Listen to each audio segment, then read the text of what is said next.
Hi, everybody. Ginger. Devotionals with Ginger again. Still on The Chosen, Book 1, 40 Days with Jesus.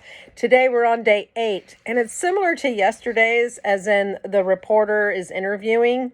Only this time he's interviewing Elizabeth instead of Zechariah. So hopefully you'll enjoy this as much as I do. And we boast in the hope of the glory of God. Not only so, but we also glory in our sufferings, because we know that suffering produces perseverance, perseverance character, and character hope. And hope does not put us to shame, because God's love has been poured out into our hearts through the Holy Spirit, who has given to us. Romans 5, 2 through 5. Elizabeth, tell me what was going through your mind when Zechariah returned from the temple and tried to relay Gabriel's news. Well, needless to say, I was shocked that he was unable to speak. Really shocked. Something major had obviously happened, but I had no idea what, or why he couldn't tell me.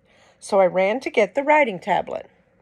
And once he read it, oh my, tears of joy streamed down my cheeks. How could this be? I was in total awe of God's goodness and his favor on us.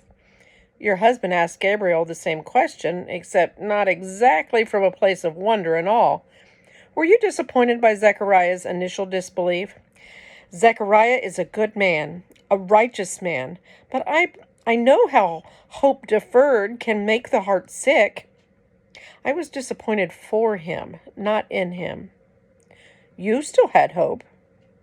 My desire was for a child, but my hope has always been in the Lord. You know, I think of all the times Zechariah and I prayed for a child during all those years of suffering barrenness, not knowing that every detail of John's conception, birth, and life had already been planned.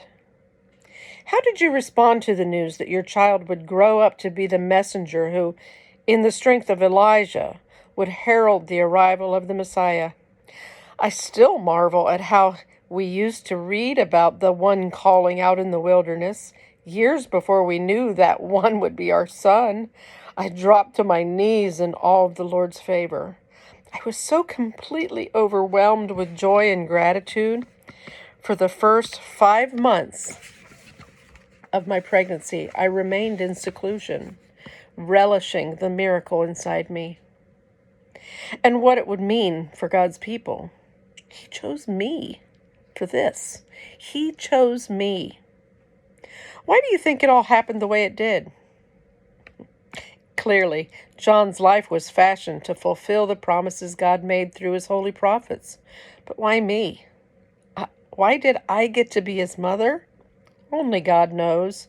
I imagine he wanted to make it extra clear that it was all him, that nothing is impossible with God. Our miraculous little family is proof. And since no one can deny that, we'll boast all the more in the hope of the glory of God. We were chosen. The prayer focus. Be brave and ask God not to relieve you of the tough circumstances or long wait for answers, but to change you through them. The moving forward bullets. What suffering have you experienced that has produced perseverance, character, and hope? What was the evidence of your spiritual growth? And have you ever been brought to tears over God's goodness and favor? Describe that circumstance. Thank you for letting me share. Hopefully get to see you tomorrow. You guys have a great day.